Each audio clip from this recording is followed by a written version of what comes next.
buenas tardes. Mi nombre es Jesús María Martín y voy a hacer esta presentación con mi compañero David Díez, que está allí sentado. Bueno, vamos a hablar sobre la producción de hidrógeno renovable a partir de corrientes residuales. Bueno, esto es un tema de investigación que estamos comenzando en Cartif, porque hasta ahora estábamos tratando sobre todo con temas de biogás y biometano. Pero bueno, que dadas las circunstancias que parece que el mundo se dirige al hidrógeno, pues también hemos comenzado a trabajar en ello, ¿no? Bueno, en principio quería hacer una presentación muy breve de 1 minuto de qué es Cartif. Cartif es un centro de investigación que estamos aquí en Valladolid, en el Parque Tecnológico de Boecillo, a 20 kilómetros.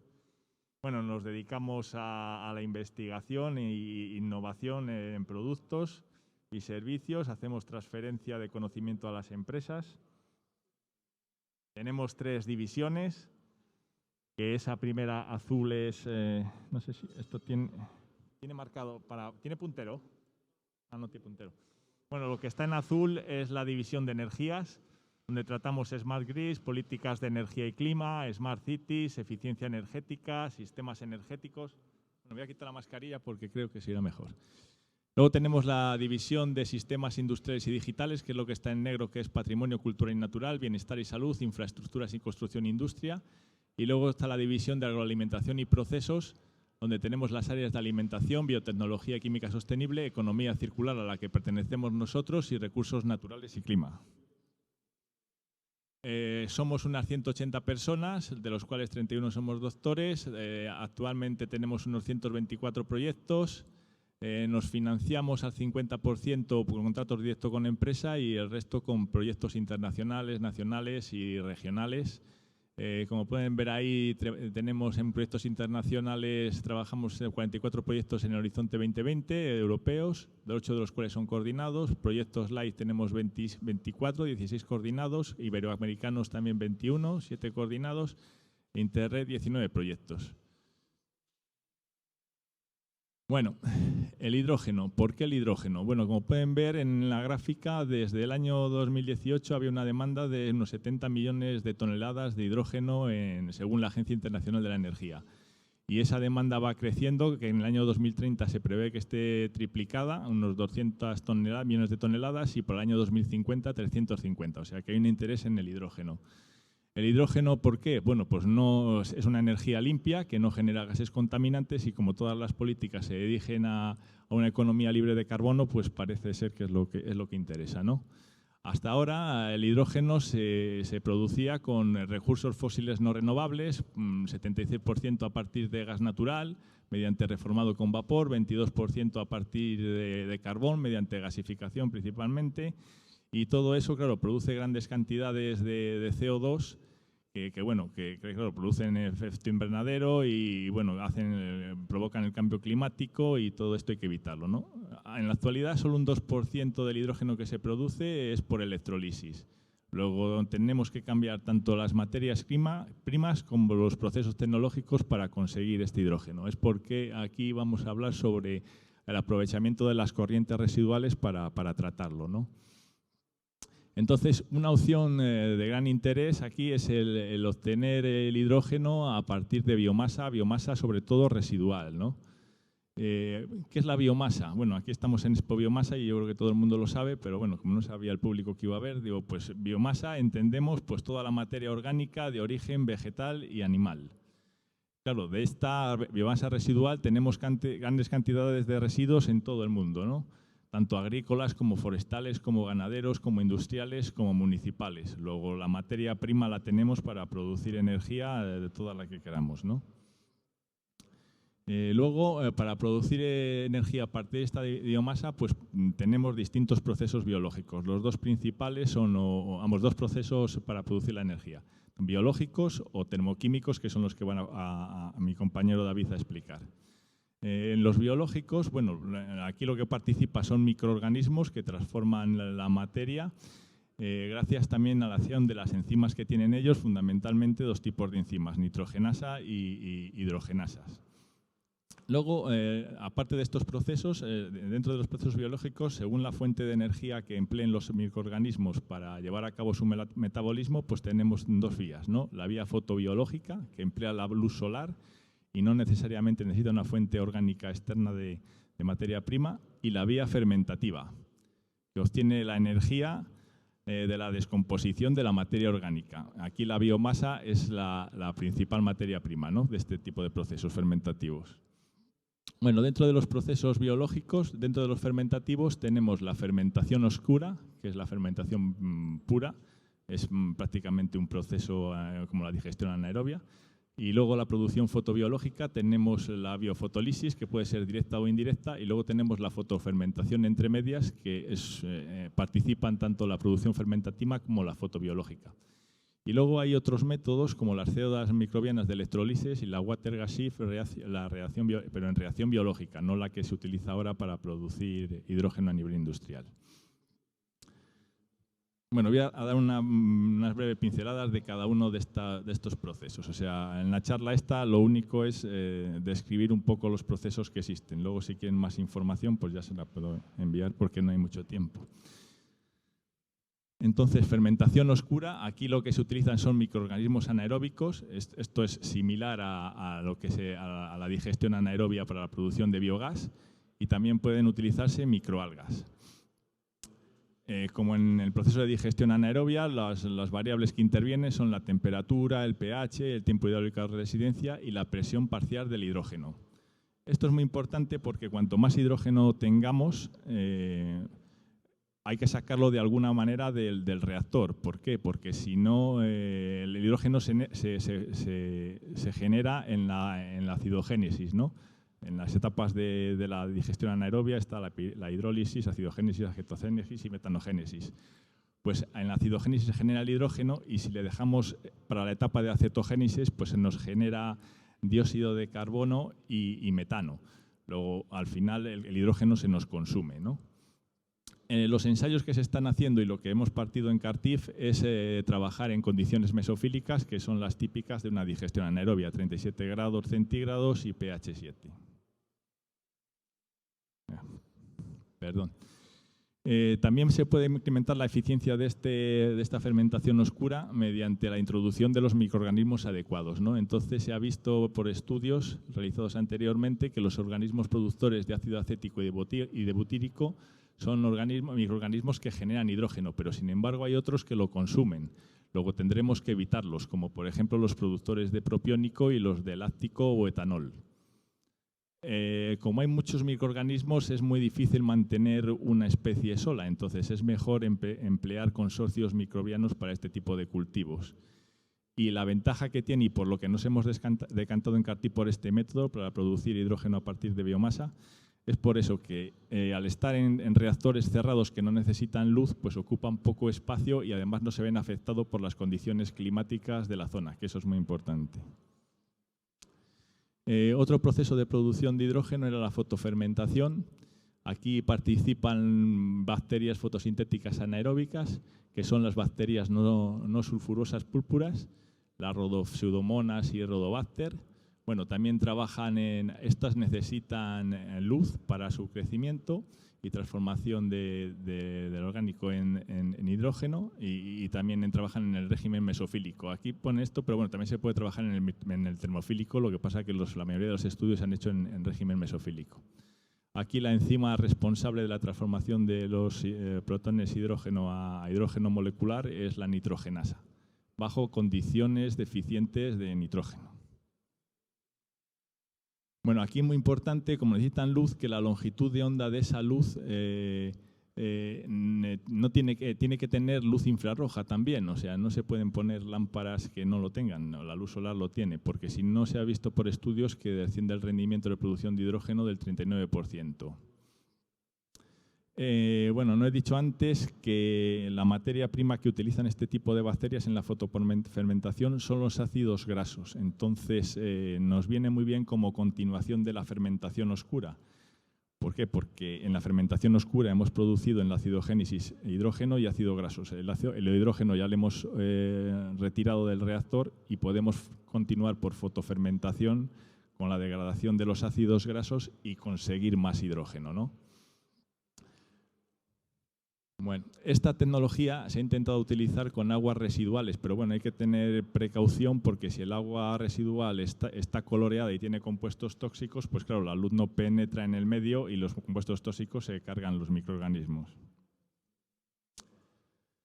Bueno, otra vía de producción de hidrógeno es por biofotólisis, que aquí lo que se consiste en la disociación del agua en hidrógeno y oxígeno, utilizando la energía solar y microorganismos fotosintéticos. Son las microalgas verdes y las cianobacterias.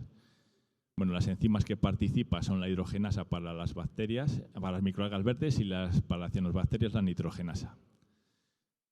Biofotólisis, si se dan cuenta, teníamos directa e indirecta. En la directa participa solo radiación solar, radiación luminosa, y en la indirecta tiene dos etapas. En la primera es una etapa luminosa que interviene en la radiación solar y en la segunda es una etapa de oscuridad anaerobia. Bueno, la fotólisis directa, bueno, tanto las algas verdes como las cianobacterias, ahí pone las especies que más se han utilizado, la Cladomonas reinhardti para las algas verdes y para las cianobacterias del género Anabaena. Bueno, se nos genera tanto oxígeno como protones. Claro, para transformar los protones en hidrógeno molecular intervienen las enzimas nitrogenasa, y para el caso de las cianobacterias, pero para el caso de las microalgas interviene la hidrogenasa. Y esta enzima es muy sensible a la presencia de oxígeno, por lo que es necesario mantener en el reactor unas concentraciones bajas de oxígeno para que la enzima pueda trabajar bien, ¿no? Por debajo del 0,1%. ¿Cuál es el problema de esta tecnología? Pues que necesitas reactores muy grandes para captar la luz solar. Luego, en la biofotólisis indirecta tenemos dos fases, la luminosa, que es para almacenamiento de energía.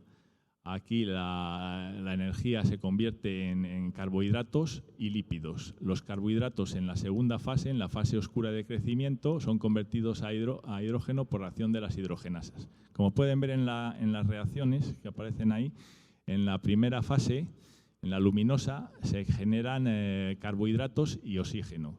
Y en la segunda, esos carbohidratos son transformados en hidrógeno molecular. ¿Cuál es la ventaja de esta tecnología? Pues que como cada una de las reacciones se producen en reactores diferentes, pues las hidrogenasas, las enzimas, que son para transformar los protones en hidrógeno, están en el segundo reactor donde no hay oxígeno, pues funcionan mucho mejor que la biofotólisis directa.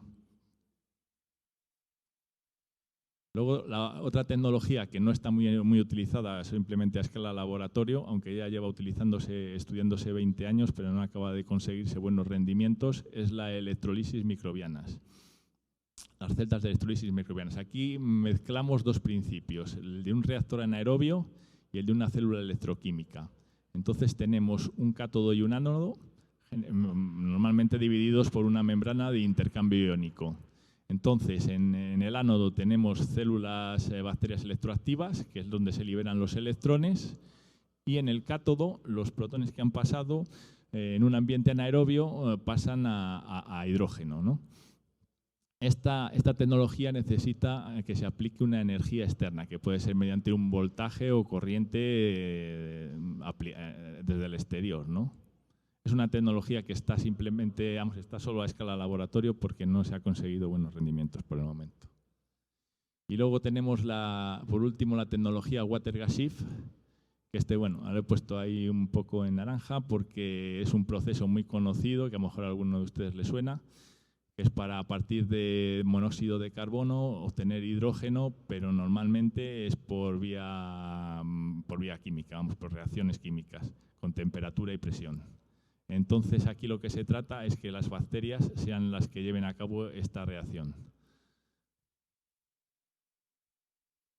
Aquí he puesto una tabla resumen de las ventajas y desventajas de cada una y, como pueden ver, en todas las desventajas, es que las enzimas que hacen la transformación de los protones a hidrógeno pues puedan trabajar bien, para lo que necesitamos ausencia de oxígeno en muchas de las tecnologías, los reactores sean grandes y puedan, los que necesitan luz, pues que la luz llegue bien a su interior. Luego ello significa costes de inversión, o sea, se están desarrollando nuevos tipos de reactores. También se está trabajando sobre el tipo de microorganismos que se ingeniería genética para aumentar su eficiencia. Y básicamente, bueno, yo creo que las presentaciones se dan, o sea que luego si alguien tiene alguna duda y quiere más explicaciones, y paso la palabra a mi compañero.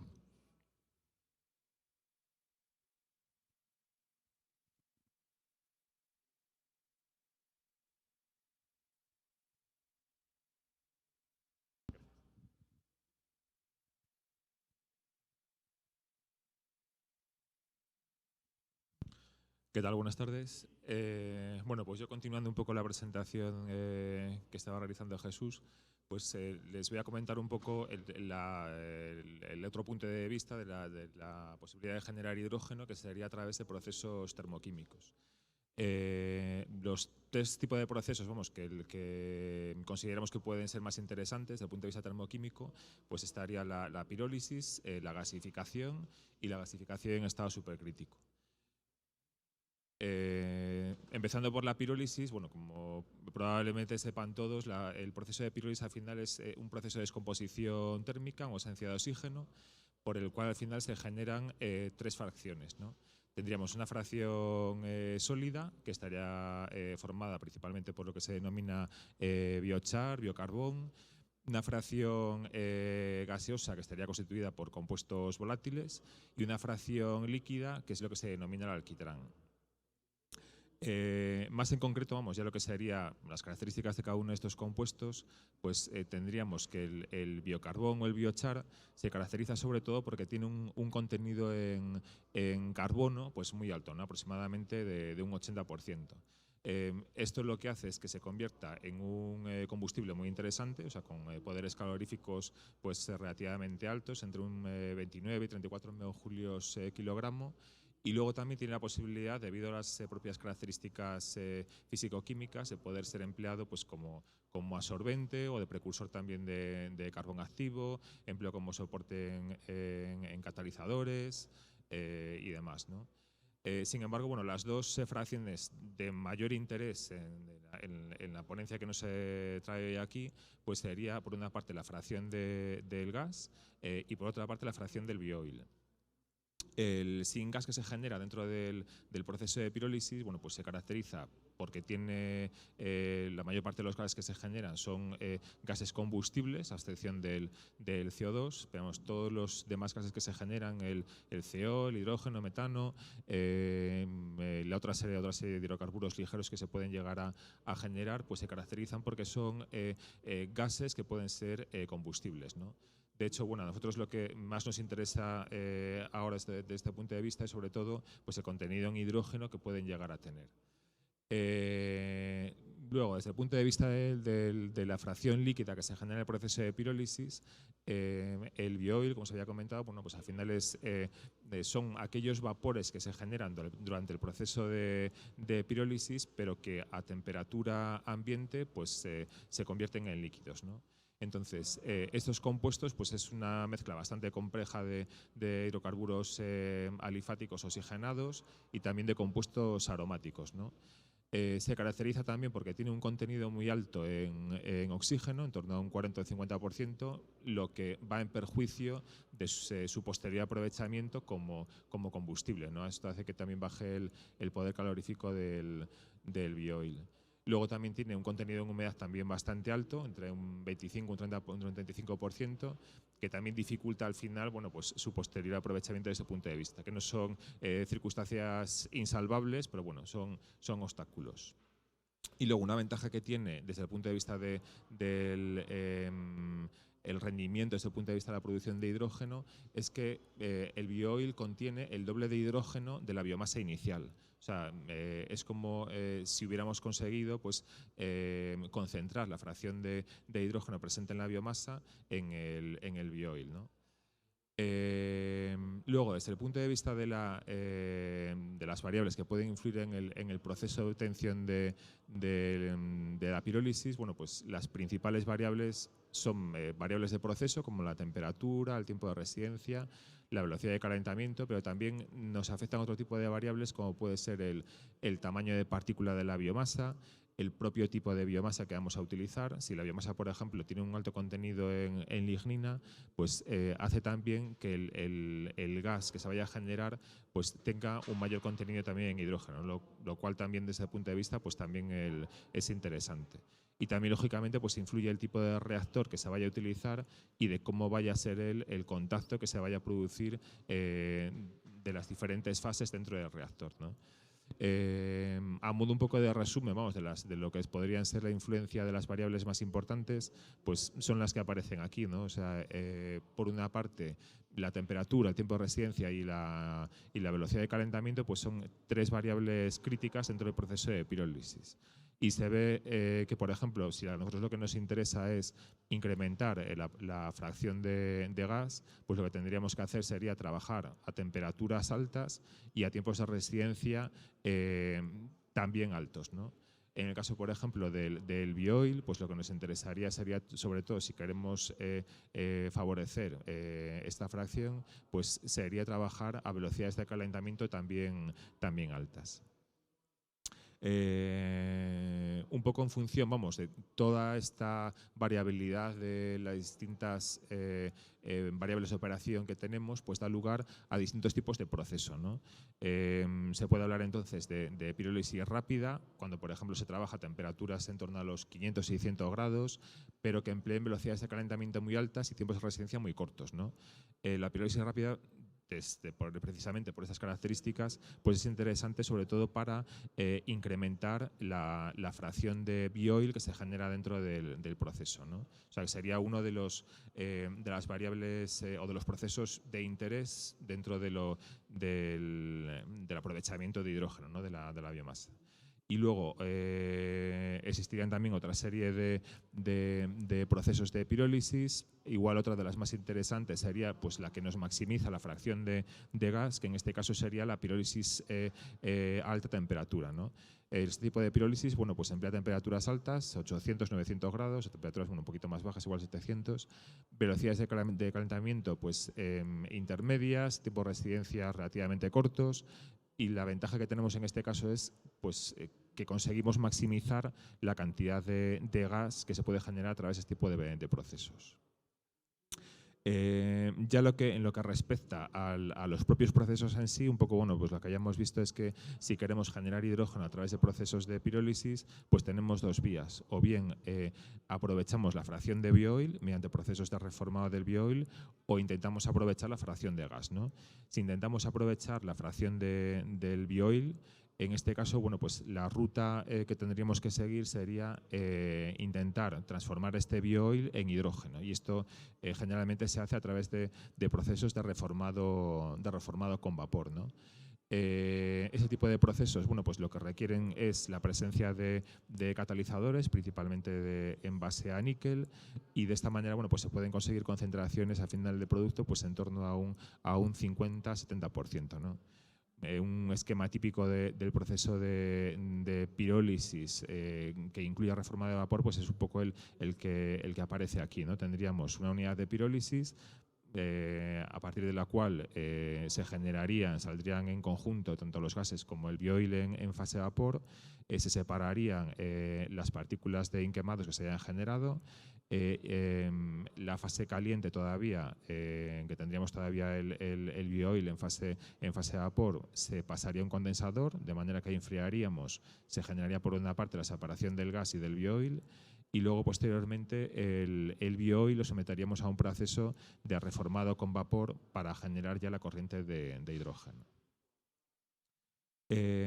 Otro proceso también interesante para generar hidrógeno a partir de pirólisis pues sería un proceso de tratamiento en línea, ¿no?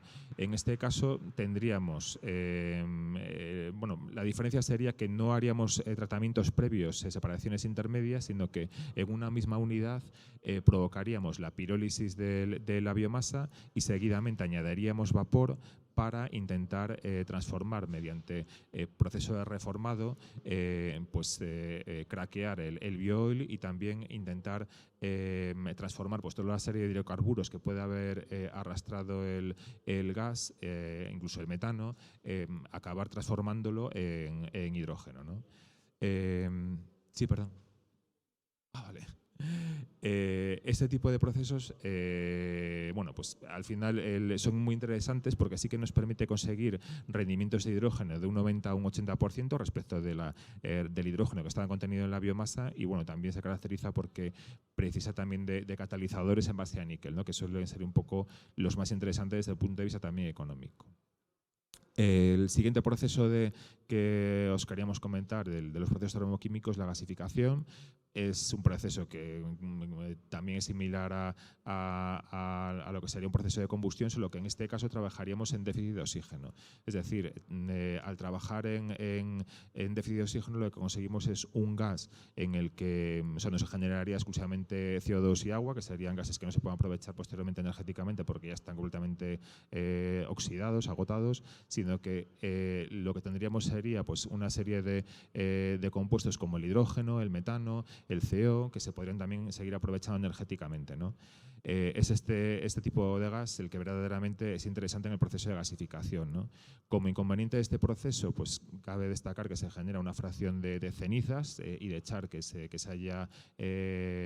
no se haya terminado de combustionar, de tratar, que posteriormente habrá que eliminar en el proceso de tratamiento, ¿no? Y también generará un alquitrán que es similar al biooil que se genera en el proceso de pirólisis, solo que en este caso suelen ser compuestos más persistentes en el tiempo, más difíciles de tratar y suelen ser pues, hidrocarburos aromáticos, tanto monociclos como policíclicos y que también se caracterizan por contener un alto contenido en oxígeno.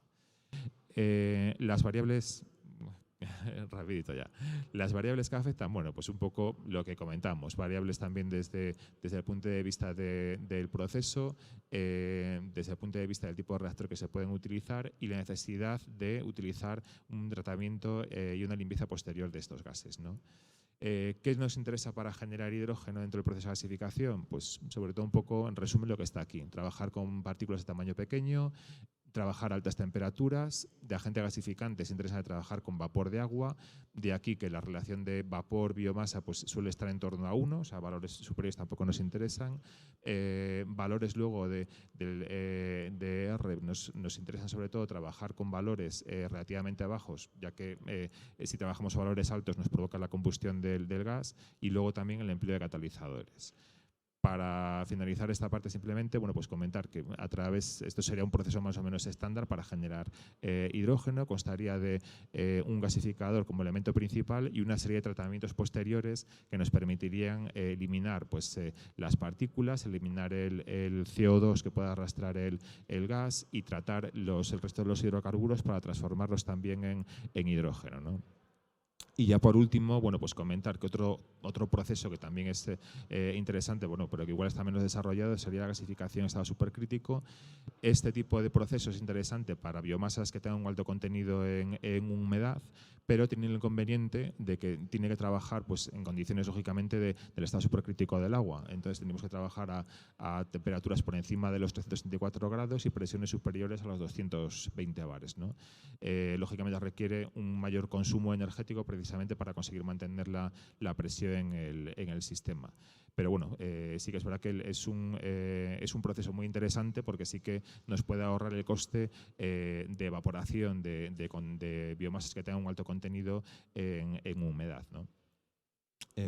Y ya con esto hemos finalizado. Muchas gracias.